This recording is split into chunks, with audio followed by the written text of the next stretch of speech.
පනස්මින් ඇති කියලා හිතනවා. ඉතින් මම අද ඔයාලට ගෙනාවේ හරිම රසවත් විදිහට හදාගන්න පුළුවන් මිනි පීට්සා රෙසිපි එකක්. ඉතින් මේකට ලොකු දේවල් අවශ්‍ය වෙන්නේ නැහැ. හරිම පොඩි අමුද්‍රව්‍ය ප්‍රමාණයකින් මේ රසන රස පීට්සා එක හදාගන්න පුළුවන්. ඉතින් හරිම ඉක්මනින් රසවත් විදිහට හදාගන්න පුළුවන් මේ කීටෝ රෙසිපි එක අපි කොහොමද හදාගන්නේ කියලා බලමු. මුලින් පෑන් එක හීට් වෙන්න තියලා පිරිසිදු පොල් තෙල් වලින් තේ හැඳි භාගයක් එකතු කරගන්නවා. ඔයාලට පුළුවන් පිරිසිදු පොල් තෙල් වෙනුවට එක්ස්ට්‍රා වර්ජින් ඔලිව් තෙල් උනත් මේකට පාවිච්චි කරන්න. ඉතින් මම මෙතනදී පාවිච්චි කරේ වර්ජින් කොකනට් ඔයිල්. ඔයාලට ඔලිව් ඔයිල් උනත් පාවිච්චි කරන්න පුළුවන්. ඊට පස්සේ මම මේකට එකතු කරගන්නේ මීට් බෝල්ස්. මීට් බෝල්ස් 5-6ක් විතර මම මේකට එකතු කරගන්නවා. ඉතින් මීට් බෝල්ස් වෙනුවට ඔයාලට සොසේජස් නැත්නම් චිකන්, ඒ වගේම ඔයාලට පුළුවන් අවශ්‍ය නම් මාළු, හරි සෝයා මීට්, හරි ටෝෆු වගේ දෙයක් උනත් මේකට පාවිච්චි කරන්න. ඉතින් මීට් බෝල්ස් එකතු කරගත්තේ ලේසියට. ඉතින් මේක විනාඩි 2-3ක් fry වෙන්න දෙනවා.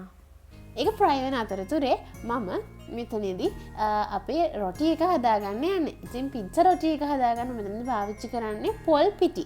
පොල් පිටි කියලා කියන්නේ මැගි පිටි කළ පොල් නෙමෙයි.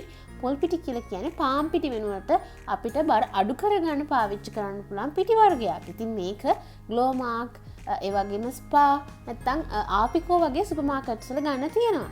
ඊට පස්සේ පාවිච්චි කරන්නේ සිලියම් හස්ක්. සිලියම් හස්කුත් මම මෙතනදී මේ සැහැන්දක් පාවිච්චි කරනවා. ඉතින් පොල් පිටි ගන්න ප්‍රමාණය වගේම ප්‍රමාණයක් මේකට ගත්තනම් හොඳටම ප්‍රමාණවත්. මේ දෙකේම තියෙන තන්තු ප්‍රමාණය වැඩි වෙන තරමට අපි ඉක්මනින් බර අඩු කරගන්න උදව් කරගන්නවා. ඉතින් ඒ නිසා මේ තන්තු වැඩි කාබෝහයිඩ්‍රේට් අඩංගු නැති අවම වශයෙන් පවතින මේ වගේ දේවල් පාවිච්චි කරන්න පුළුවන් අපිට ඉක්මනින් බර අඩු කරගන්න පුළුවන්. ඒ වගේම මේවා කීටෝ ෆ්‍රෙන්ඩ්ලි. ඉතින් ඊට පස්සේ මම එකතු කරගන්නේ කාමරෝෂ්ණත්වයේ තියෙන බිත්තරයක්. බිත්තරය එකතු කරලා මේක ඔක්කොම හොඳින් මික්ස් කරගන්න ඕන. සිලියම් හස් කියලා කියන්නේ තන්තුමය දෙයක්. ඉතින් මේ දේ අපිට සුපර් මාකට් එකකින් ගන්න පුළුවන්.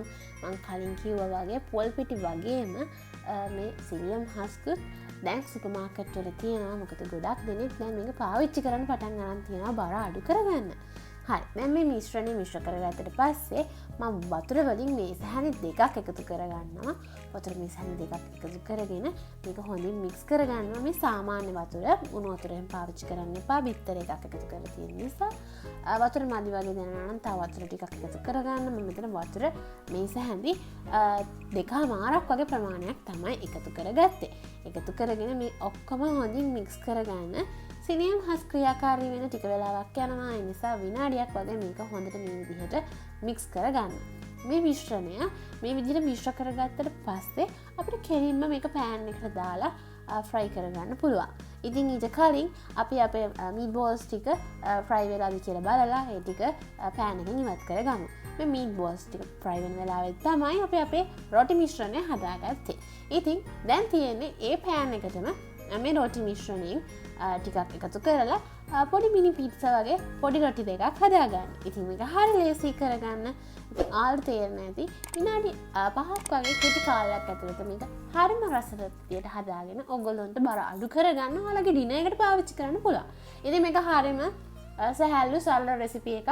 KETO Low carb diet එකක් follow කරනවා නම් ඔයාට මේ රෙසිපි එක ගොඩක් වැදගත් වෙයි. ඔයාගේ diet meals අතරට එකතු කරගන්න. ඒ වගේම හරිම ඉක්මනින් ලේසියෙන් හදාගන්නත් පුළුවන්. ඉතින් දැන් මේ මිශ්‍රණය මේ විදිහට පෑන් එකට දාලා රවුන්ඩ් ෂේප් එක එන විදිහට පොඩි රොටි දෙකක් විදිහට මම මේක මේ විදිහට ස්පැචුලා එකෙන් හරි ගස්ස ගන්නවා. එතකොට හරි ඉක්මනින් මේක ලේසියෙන් හදාගන්න පුළුවන්.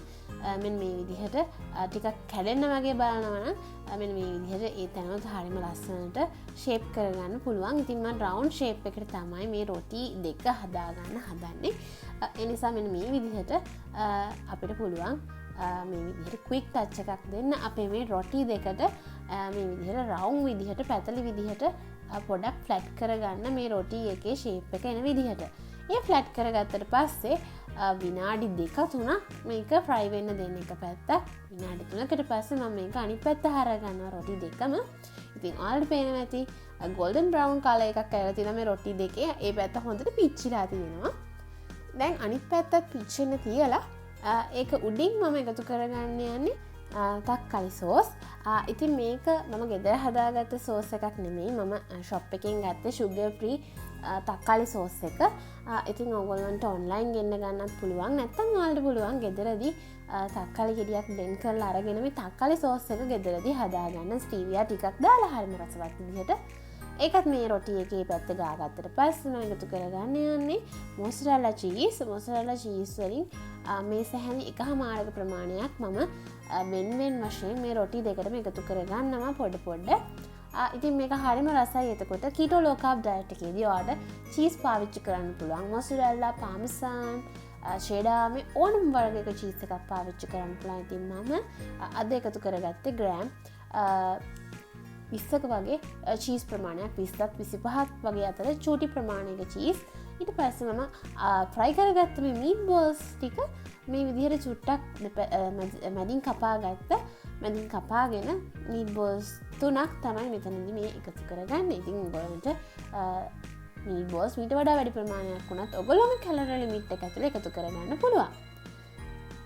හරි, දැන් මේක හදාගෙන ඉවරයි. චීස් ටික මෙල්ට් වුණාට පස්සේ අපිට පුළුවන් මේක සර්ව් කරන්න. ඉතින් මම අද මේක ගමනක් යනකොට කන්න තමයි ගෙනියන්නේ. ඒ නිසා මම මේ වගේ හීට් රෙසිස්ටන්ට් බෝල් එකකට මේක එකතු කරගත්තා. මම කලින් ෆ්‍රයි කරගත්ත මීට් බෝල්ස් තව ටිකක් තිබුණා. ඒ ටිකත් මම එකතු කරගත්තා.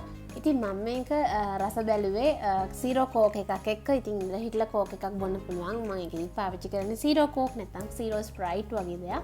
ඉතින් මම හිතනවා අදගෙන ආපු මේ රෙසිපි එකත් ඔයගොල්ලෝ ගොඩාක් වැදගත් වෙයි ඔයාලගේ low carb diet එකේදී, keto low carb diet එකේදී පාවිච්චි කරන්න. ඉතින් කැමති නම් like එකක් දාන්න, comment එකක් දාන්න. කවිද dash මගේ YouTube channel එක subscribe කරලා නැත්නම් මේ වගේ තවත් රසවත් bad recipes වල ළඟටම ගෙන්න ගන්න channel එක subscribe කරලා එතන තියෙන all bell icon එක press කරලා තියාගත්තොත් ආද ගොඩක් ලේසි වෙයි. ඉතින් තවත් දවසක මේ වගේ රසවත් bad recipe එකකින් හම්බ වෙනතුරු ඔයාලා හැමෝටම සුබ දවසක්.